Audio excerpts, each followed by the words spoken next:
Bom dia, boa tarde, boa noite. Eu sou o Rodrigo e se você chegou até aqui é porque você está precisando de ajuda para fazer um resumo. Bora lá? Então, segue aqui o card se você perdeu a aula 1, a primeira regra, regra de cópia e apagamento. Dá uma olhada lá. Se você já está aqui, clique aqui embaixo, curte e compartilha, porque esse conteúdo pode ajudar outras pessoas. Então, novamente, eu trouxe para vocês um texto de uma resenha. É um documento oficial do Estado de São Paulo, creche pré-escola da Secretaria do Menor, dos anos 90. Essa resenha, né, tem 2 páginas e eu vou trazer e analisar o último parágrafo dela. A autora é a Maria Malta Campos e a gente vai analisar essa parte aqui em vermelho. Hoje a gente vai tratar da segunda regra. Como eu já disse, aqui no card você tem a primeira e aguarda um pouquinho que logo mais a gente vai ter a terceira e a quarta. Então, hoje é a regra de generalização ou hiperonímia, e vamos analisar aí o parágrafo para ver como que a gente pode reduzir.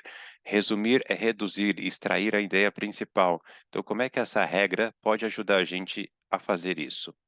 Com a palavra, as crianças e educadores das creches pré-escolas de Vila Carrão, Tatuapé, Itaim Paulista, Cidade Líder, Penha, Aricanduva, Cangaíba, Cidade Patriarca, Guarapiranga, Capela do Socorro, Hermelino Matarazzo, Vila Prudente, Catumbi, Jardim Eledi, Guaraú, Jardim Pedreira, Vila Mara, Três Corações e Jardim dos Álamos, e daquelas que vão começar seu trabalho em São Miguel Paulista, Sapopemba, Jardim São Bento, Vila Guilhermina, Arthur Alvim e Belém. Uf, quanto nome! Se você não é aqui de São Paulo, talvez esses nomes não façam muito sentido, mas para quem é da cidade ou da região metropolitana, esses são bairros do município ou do entorno. Então a gente tem bairros aí da Zona Leste, bairros da Zona Sul, e é justamente isso que eu vou destacar nesse texto. Quem assistiu ao primeiro, viu que eu destaco o que eu gostaria de eliminar, o que eu preciso tirar do meu texto, porque ele não vai fazer parte do resumo. Então, diversos bairros da Grande São Paulo, eu preciso substituir, né, esses nomes por uma expressão que dê conta disso tudo. É isso que quer dizer a hiperonímia, a relação de hiperonímia ou os hiperônimos. É uma palavra, um termo mais abrangente, que englobe todos esses que estão aparecendo aí. Então, qual que seria esse termo, né? Acho que eu até já falei para vocês. Se a gente for resumir, a gente tira essa série de menções a bairros da região de São Paulo e coloca justamente isso, com a palavra, as crianças e educadores das creches pré-escolas de diversos bairros da Grande São Paulo. Daí continua, e daqueles que vão começar seu trabalho em outros bairros da mesma região. Então, qual que foi a intenção da autora ao citar todos esses bairros? Talvez da visibilidade e voz, né? Indicar a origem aí dos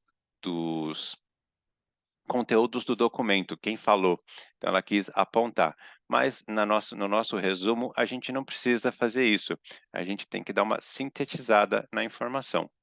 Então, o hiperônimo, ele sempre vai auxiliar a gente nisso. Sempre que tiver uma enumeração, existe um termo que dá conta de todos, e aí a gente pode usar esse termo no nosso resumo.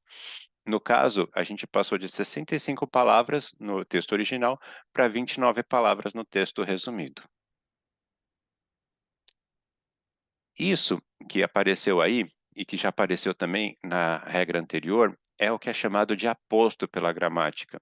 Então, o aposto, como está posto pelo dicionário.com.br, dicio.com.br, é um termo de caráter nominal que se junta a um substantivo ou a um pronome a fim de explicá-lo, caracterizá-lo ou enumerá-los. Geralmente, se, parará, parará, parará.